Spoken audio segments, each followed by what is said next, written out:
New York's classic rock, Q1043. I say good morning to Jeremy Piven. He won 3 Emmys and a Golden Globe for Entourage that was on the air for 8 seasons. He played Ari Gold, of course, and the reason he's with us, it's just what we need right now. Movies. And the first holiday movie I saw this season was Jeremy Piven's holiday movie, My Dad's Christmas Date, which you can see on demand Friday. But before we get into the movie, Jeremy, where are you? How are you spending the pandemic? How are you doing?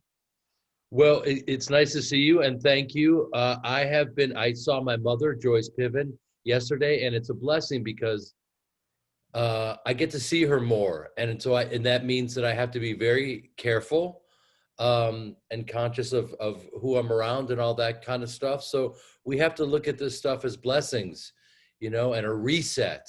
So I've been doing that, and very grateful to be able to see her. Did you see her in person or FaceTime? You know what? I see her in person. We wear masks. We don't hug, and all that stuff. But it's just great to be able to see family. I've been so incredibly busy, and sometimes I've been on the road doing stand-up and all that kind of stuff before the pandemic, and so this has given me an opportunity to see her more.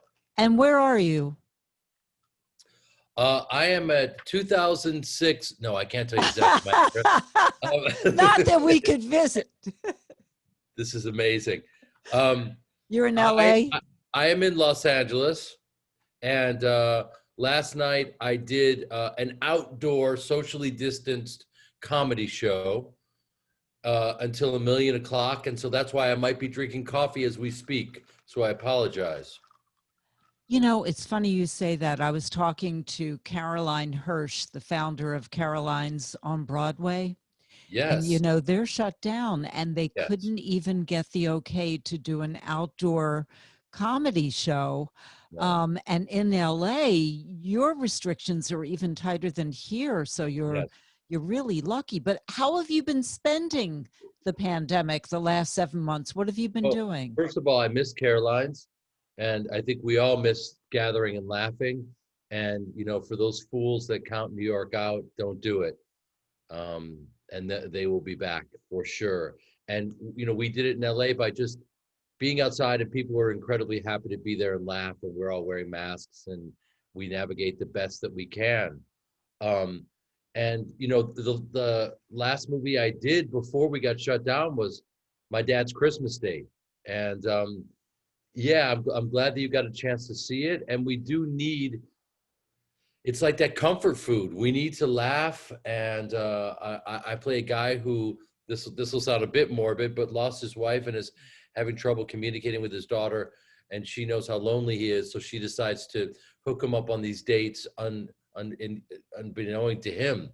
So he's suddenly, and hilarity ensues. And for me, I've been lucky enough to work for decades, and it's been incredible, but to play this guy who's kind of navigating through these circumstances, for me, comedically, was such a treat.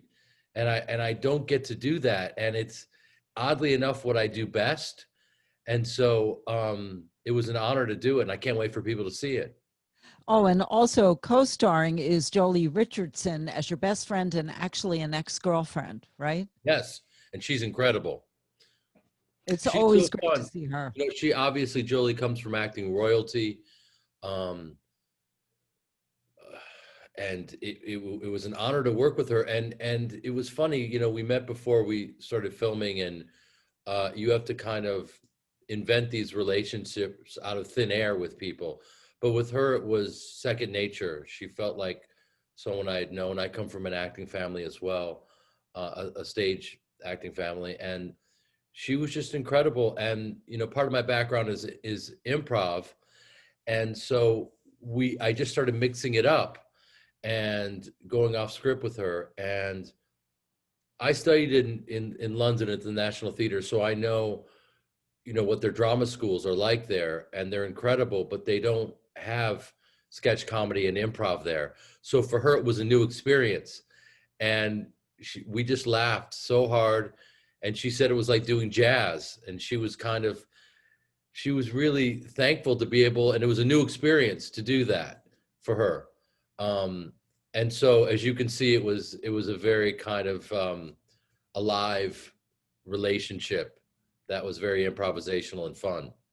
I'm speaking with Jeremy Piven of Entourage fame. He played Ari Gold for 8 seasons, won 3 Emmys and a Golden Globe, and he has a new movie that you can start streaming on demand on Friday. It's called My Dad's Christmas Date, and it's actually set in York, England, and he plays a widower who recently lost his beloved wife, and his 16-year-old daughter thinks that her dad needs to do something more than work constantly and annoy her. So she pretends she's him on various dating sites. And like I said, holiday movies this year we need more than ever. And I don't know if you knew this, but the Hallmark Channel started last Saturday with the holiday movies, but this is not the kind of movie you would see on the Hallmark Channel because it's edgier and it's closer to life. Well, yeah, thank you. That's one of the things that drew me to the project, is that it explores how people deal with grief in a comedic way. And so it kind of hits on all these different fronts. Um, and his daughter is, I don't have kids. My sister has kids. And so that's kind of the way they are. They have no filter.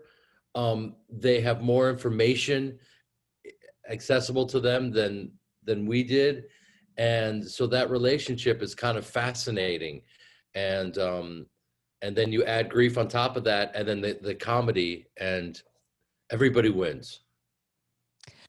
You know, I was thinking about Entourage. A lot of beloved TV shows are getting reboots during this pandemic. Any talk of that with Entourage?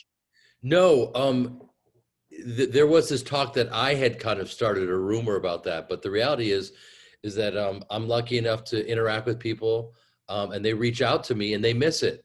So they're all saying, how about another season? How about a movie? How about a spin-off? Something.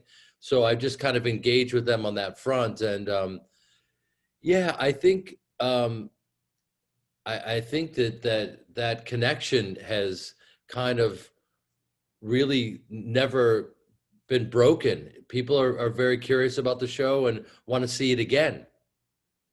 Would you be open to it if somebody came to you and said, it's time for a reboot? It's funny because I've been touring doing stand-up comedy, and the moment I bring up a story from Entourage, they just really, they love it and they miss it. So, and it was so fun. And it would be great to, set it in these times. So, I'm open to it. And, in a time when we're trying to figure out how to get back on sets, and it's hard to come by hits these days, and it's hard to make that connection with the audience. And we really made a great connection. So I'm open. But, I was also thinking about Entourage, if it could be made in today's world. Yeah. Because the world has changed so much, and with the political corrected, it's like a fish out of water today. It was such a different time. You started in 2004. Yeah. That was a different world 16 years ago. Do you think it could be made in the same way today, or would you have to start following, you can't say anything? Well, I think that would be fascinating. How do you take something from another time? And it's not like it was 50 years ago, Right.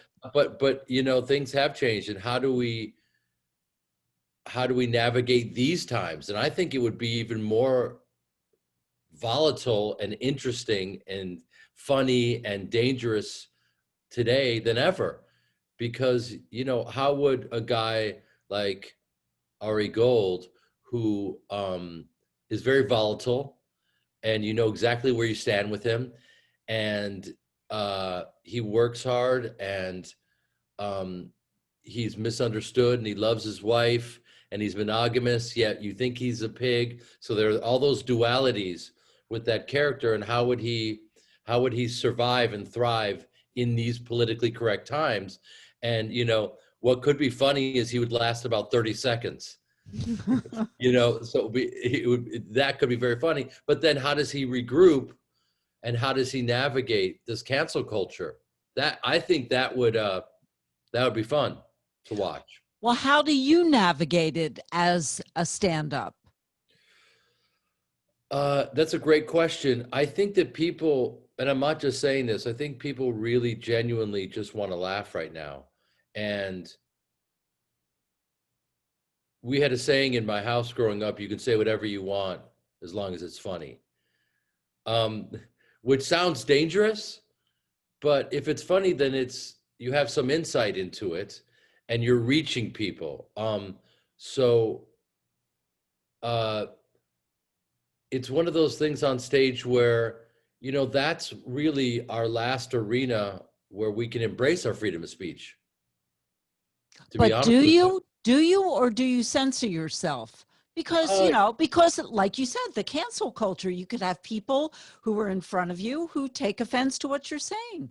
Right. Well, I think you don't have to look too far. You look at the Bill Burrs and the Dave Chappelles of the world, and I think that those are a couple of guys who embrace their freedom of speech and their truth as much as anyone, and they're fearless, and they're really incredibly funny and wildly successful, and they're not monitoring themselves. So I do think it's possible. I'm not equating my stand-up with either one of them, because I haven't been doing it. Well, I've been doing it a few years. But yeah, it's more about, is it insightful? Is it funny? As opposed to monitoring yourself. So wait a minute. So you went to stand up after Entourage. It's not like you started in stand up and did TV. No, I started actually in sketch comedy at Second City. Mm-hmm. And that, sketch comedy, as you know, is an improvisational form. And you're on stage with a group of people in your scene, and you're not navigating the space alone. So basically what I'm doing now is the same engine, different gear. And traditional stand-ups will go, oh, it doesn't matter. It doesn't matter that you've had a background in improv and been on stage since you were 8 years old. It doesn't matter. Stand-up is a different beast, and it is. And it's incredibly challenging. And I am, blown away by the form and humbled by it, and continuously try to get better. And there's only one way to do that, which is to get up. And I did about 250 shows last year, and you just do 5 to 8 at least shows a week, and it's really fun to stay after it and try to get better, and I'm having a great time. Well, it's sort of like radio in that it's an immediate art form. It's not like hurry up and wait. Whatever's out there, whatever you say live is out there. That's it. There's no taking it back. But anyway, I just want to tell the audience again, this was Jeremy Piven, and his movie, My Dad's Christmas Date, is available on demand on Friday. Anything else you want to add, Jeremy? No, I just, I want to tell people to vote. It's really important, because if you don't vote, you're not allowed to talk about current events. Because it's like, we have this incredible right, and we need to utilize it. And if you say, well, listen, I don't get either one. They don't represent me. My vote doesn't matter. Well, you don't have to look too far. You just have to look to our last election to know that every vote does count, literally. So please, please, please go out and vote. Thank you. And watch my movie. Piven. Yes, and watch My Dad's Christmas Date. New York's classic rock, Q1043.